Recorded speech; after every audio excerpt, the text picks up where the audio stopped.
doole ko candidature bu benn bokk yaakaar ci tribune yéene kaay tànneef la goo xam ne ni ndama nga sa gàccaay nga sa de yéene kaay groupe des médias nee na le choix du candidat va imploser l'APR dama ni bés bu président Macky Sall waxee ne kon kii mooy candidat bu benn bokk yaakaar APR tas lay def du samay kàddu de yéene kaay groupe des médias mooy ni xam ne ndax nee na am na si ñoo xam ne nii wane nañu seen bopp nëppatuñu benn yoon Aly Ngouille Ndiaye sa la bokk nee na candidat bàyyi force wala rek nu gol a xam boo ci doomam Mame Boye Diao ma nga ca biir nee na sama candidature doonu lu ñuy négocier Abdoulaye Daouda Diallo Amadou Ba Boun Abdallah Dionne Amadou Mame Diop dama ne gaañ ñi nee nañ ku si nekk ma ngay lal tay pexe ci suuf ngir mën a doon candidat bu Benno Bokk Yaakaar tribune yéene kaay ni charte ba nga xam ne président Macky Sall waxoon na leen ñu signé ko sax daanaka deful effet te soo moytuwul nag vote sanction dana am de kay ay responsable yoo xam ne nii bu ñu leen tànnul dinañ wax seeni militant bu leen votel Benno Bokk Yaakaar ña bëgg ñi votel leen te seen dara leeragul le point actu nee na mooy ñetti doomi pendanaar yi Idrissa Seck waaw ndaama Karim Meïssa Wade Ndiack bu ndaw ak Khalifa Sall ma fës kéene mottali yéene yi gaañaa ngay xool de ak i def ay calcul yoo xam ne nii warees ne mën a génn ba taxawal ay coalition ndaama Idrissa Seck mu ngay wut aw yoon ba tey nag ngir mën a dikkaat ci arène politique bi ndax doole jëwoon nekkatu fi waaw dëgg neexul waaw wàllu du parti démocratique sénégalais ñoom nag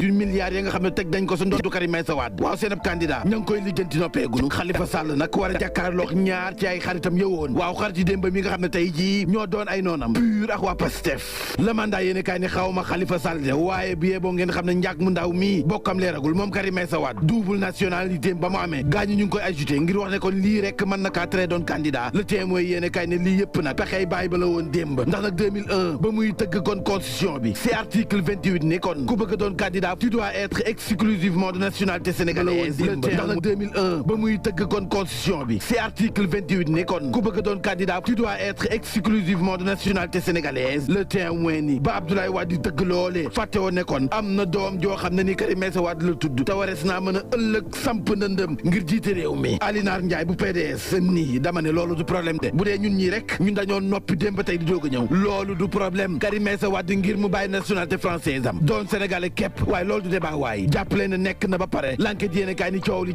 kay mooy kan mooy plan B laa la wax nii kan mooy plan B bu parti bi nga xam ne mooy Pastef te nguur gi daal di koy tas la guerre des lieutenants n'aura-t-elle lieu kay l'enquête yéene kaay moo samp boobu law laaj Walf ni présidentielle 2024 ati kan mooy doon favori bu Pastef bés bi la jour daal di dikk ne gaañaa ngay tëgg plan B bi de gaañaa ngi koy tëgg plan B comme Birame Souleye wala plan B comme Bassirou Diomaye wala boog plan G rek bu leen neexee tànn sab la neex comme Guy Marius Sagna l'observateur ni plan B bu Ousmane Sonko de mbaa dana def effet mbaa effet ba Ousmane Sonko daan def dana ko def daxaar du saf ñaari yoon de ndax nag la koy findeel moo di gannaaw bu ñu tëjee Ousmane Sonko ba léegi gaañi lu ñu tëgg lu nekk rek du def effet déedéet flop lay doon bi si mucc nag mooy tëggum bool national ba nga xam ne moom lañ fi woote woon barki démb boo njaay dama ne pot sax yëngatuwul askan wi dañu see maanu kenn faaleew leen ak seen tëggi bool lii rek moo sabab nag ñu sampaw laaj est-ce que plan B boobee ñu bëgg ndax dana def effet daxaar du saf ñaari yoon de vox populi ne kon est-ce que dëm doo leen jël lekk may mun a jéey kay maire bu Patte d'Oie responsable jigéen ñi Pastef yee woon mujj nañu ko bàyyi de génn nañu ko ci kaso bi waaye nag sous contrôle judiciaire lañu ko def réew mi quotidien ne kon est-ce que def ko plan B dana wóor sa moom ndax liberté provisoire la amee de déedéet waratul juum lu ko may rek delluwaat sa kaso ba yoor ne kay may mun a jéey boo leen bëggee dégg dëgg de c'est la dame de fer du Pastef mujj nañu ko bàyyi nag bàyyi nañu ko plan B en téléchargement waaw présidentielle 2024 nee nañu bokk rek ka samp ndëndëm ci présidentielle 2024 yi moo di Serigne Diop yootu tribune yéene kaay nee na candidat lay doon de man maire bu Sandiara conseiller bu président Macky Sall dama ne candidat lay doon bien boo ngeen xamee que noonu nag bi ma duggee sama ruq mën a kan waxtaan ak sama njegenaay dama génn waxtaan ak samay mbokk ak samay nit am naa seen ndigal am naa seen gërëm am naa seen ñaan kon nag leer na bàkk ba jib na présidentielle 2024 wàññi leen si candidat yi kii di Serigne Diop maire bu Sandiara le regard yéene kaay ne lii moo tax kay lii moo tax laa la wax présidentielle 2024 gii soo moytuwul du nekk présidentielle dama ne présidentielle lay doon candidature yaa ngay jollee fu ne Benno Bokk Yaakaar ba fii kenn xamul kan mooy seen candidat ndax président Macky Sall bu tànnee parti ba du tas wala coalition ba Pastef bi nga xam ne jàppoon nañu mooy doole opposition ba nguur ga tas na ko seen ab leader ma nga ca kaso ba ut plan B di leen tëx waa Khalifa Sall nag Karim Meïssa Wade nag dama ne ñaar ñii ba léegi nag toujours pas rassuré ñu ne deetawaay am ñu am fit laa la wax di jollee fu nekk naan candidat lañu samp seen dënd le regard yéene kaay ne lii rek moo tax ma ne leen présidentielle la ñuy am présidentielle bu dof ngay am foofu laa la wax nii beneen candidat bu boolewul dara coow le point yéene kaay nee na moo di Bougane Gueye Dany njiital gëm sa bopp tournée économique la woote de boolewul dara coow wàcc na ci arène bi fekk ji askan wi ngir séddoo seen coono tournée économique boobee yóbbu na ko sa zone des Niayes ba mu fa demee nag nee na yéen baykat yi de nguur Sénégal xanaa xamul ne kon yéen da ngeen di teew ku leen gunge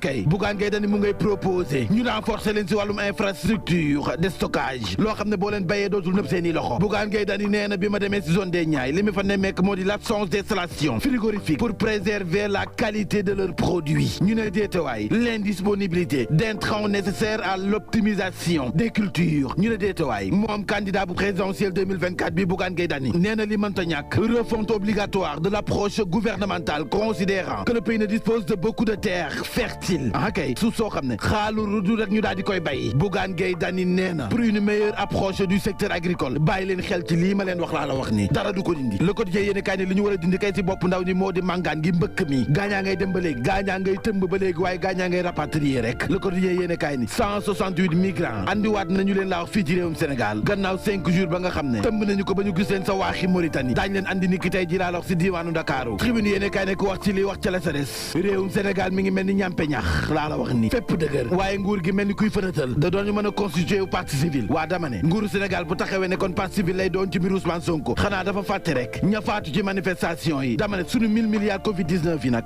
scandale à répétition yi nga xam ne ñu ngi koy tudd ci réew mi lépp di ay koppar dama ne ani kan mooy constituer wu partie civile ngir taxawu nag lii nga xam ne demande sociale la askan wi ne dafa war a leer direct news ne tey maa leen di wax nag fii réew mi tollu tey jii fii réew mi tollu ndekete nag banque yi daal lu ne nga ca dama ne banque yi lu ne nga ca proxénétisme waaw jaay ay xale yu jigéen ñuy baane direct news mooy wax du samay kàddu nee na am na ci banque yoo xam ne xale yu jigéen yu mucc ayib ay óorul ay ni laa la wax tànn sa bu la neex moom la ñuy recruter xale yoo xam ne boo jàkkaarloo ñoom ñoo yor jox leen ko xale yoo xam ne ñu gis naaj ñoom la banque yi di recruter ba noppi ñu ne déetewaay des objectifs de rentabilité sont fixés aux gestionnaires et chefs d'agence kay objectif yooyu nag ngir ñu atteindre ko xale yi jigéen ñi la ñuy utiliser recruter leen ci banque bi soxna si nee na man maay wax maay témoigner dama ne banque bi saa bu bëree nit laa la wax gaa yi ñëw di retirer borom xaalis yi ñëpp toog sama gestionnaire dana man jógal nga daagu yow daal jaabante la defal va et vient laa la wax nii gaa ñi gis la te boo seetee ba sa biir nag ñun ñu bari si ñun amuñu contrat de stagiaire la ñuy doon laa la wax nii soxna si nee na man nag damaa jekk lool nag taarkaal la sama bàjjen damaa dàmp bëri na ci ay responsable yoo xam ne ni saa su ne dañ may jéem a booleex ay borom yi doole ndax xam nañu la nekk seen i compte waaye ba ma bañee